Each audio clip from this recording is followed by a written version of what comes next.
She bided her time, she waited, she lived. The boy King Arlen spread terror, spread death, and the Dryden plotted. But Arlen's spies were too clever. She was discovered, and her last battle was here.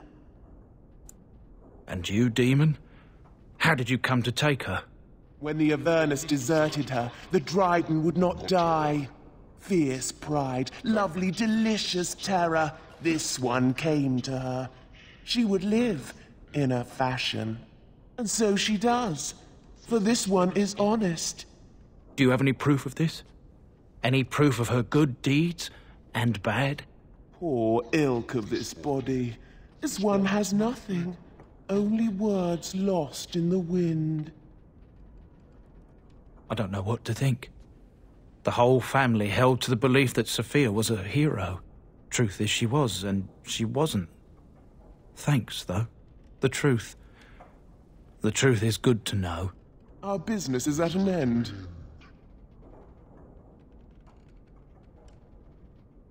What? This one will grind your bones in my teeth. More enemies ahead! Very well.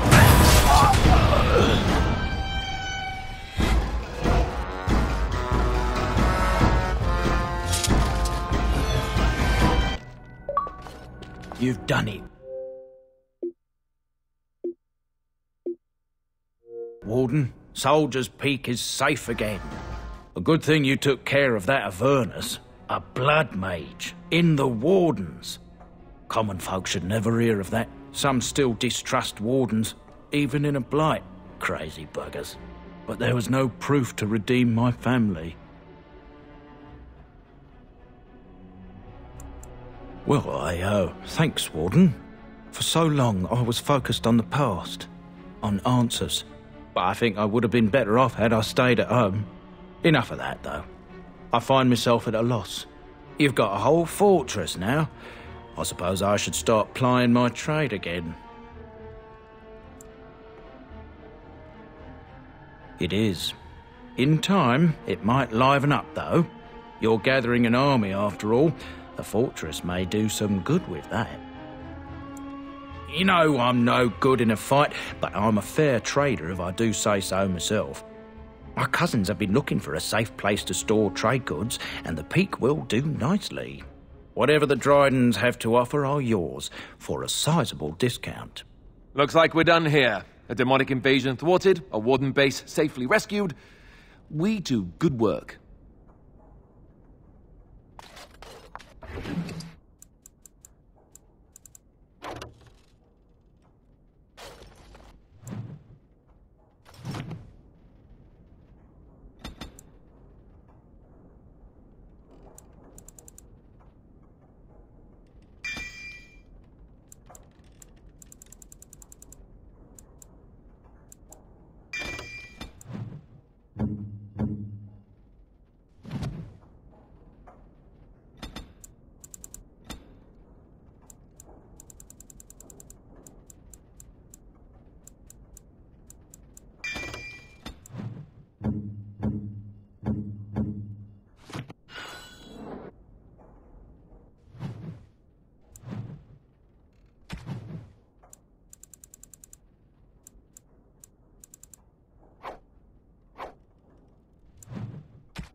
Once my family comes, I might have some merch.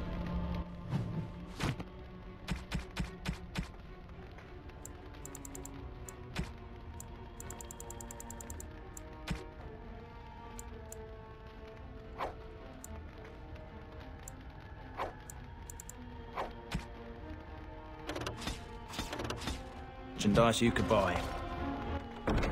Might tidy the place up a bit too. Well, my nephews will.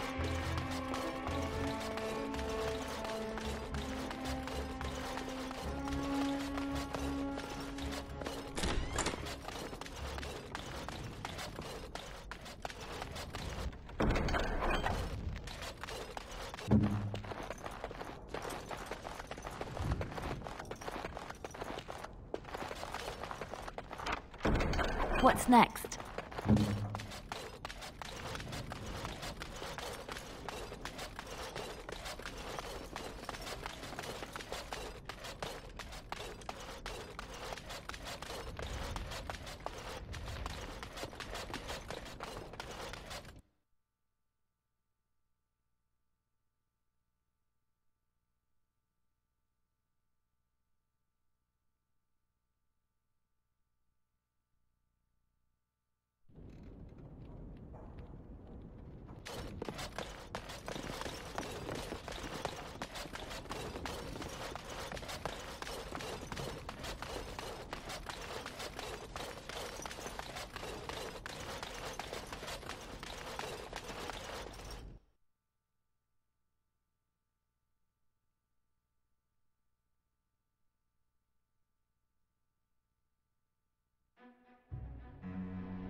If there's anything I can do for you, please, please, I'm sure you'll be pleased.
What do you need? You don't have to do that. I know you didn't know him as long as I did.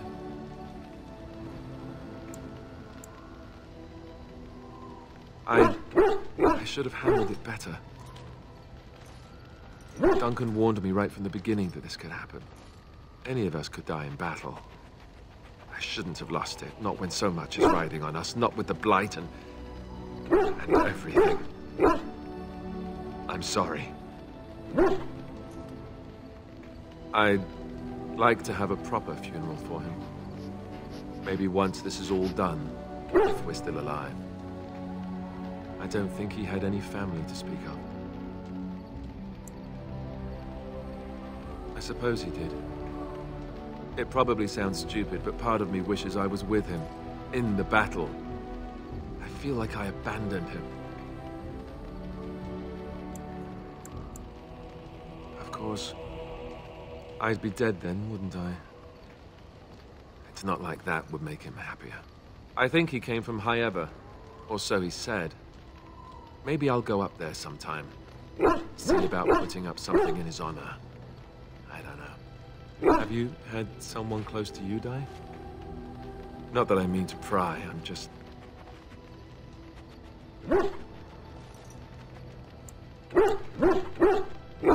Yes, I imagine you really have, haven't you? Thank you. Really, I mean it. It was good to talk about it, at least a little.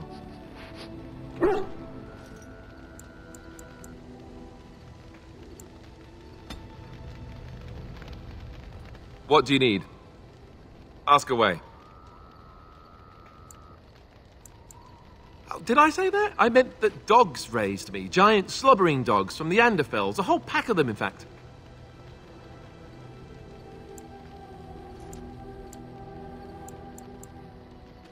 Oh, there you go, listening to me again. You'd think you'd have gotten past that already. I ended up in the Chantry, sure, but I didn't start there. Let's see, how do I explain this? I'm a bastard. And before you make any smart comments, I mean the fatherless kind. My mother was a serving girl in Redcliffe Castle who died when I was very young. Our Lehman wasn't my father, but he took me in anyhow and put a roof over my head. He was good to me, and he didn't have to be.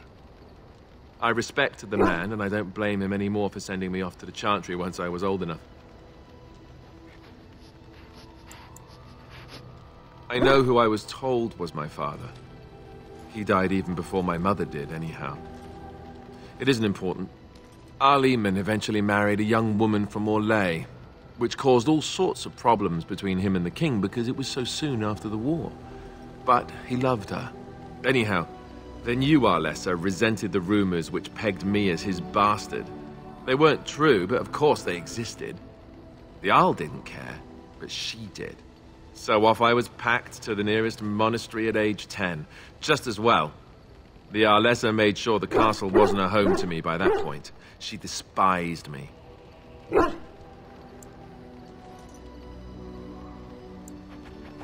I suppose you're right. I wasn't raised as the Arl's son, though, if you're picturing that. I slept in hay, out in the stables, not on silk sheets. I remember I had an amulet with Andraste's holy symbol on it. The only thing I had of my mother's. I was so furious at being sent away, I tore it off and threw it at the wall and it shattered. Stupid, stupid thing to do. The Arl came by the monastery a few times to see how I was, but I was stubborn. I hated it there, and blamed him for everything. And eventually, he just stopped coming. And raised my dogs. Or I may as well have been, the way I acted. But maybe all young bastards act like that. I don't know. All I know is that the Arl is a good man, and well loved by the people. He also was King Caelan's uncle, so he has a personal motivation to see Loghain pay for what he did. Anyway, that's really all there is to the story.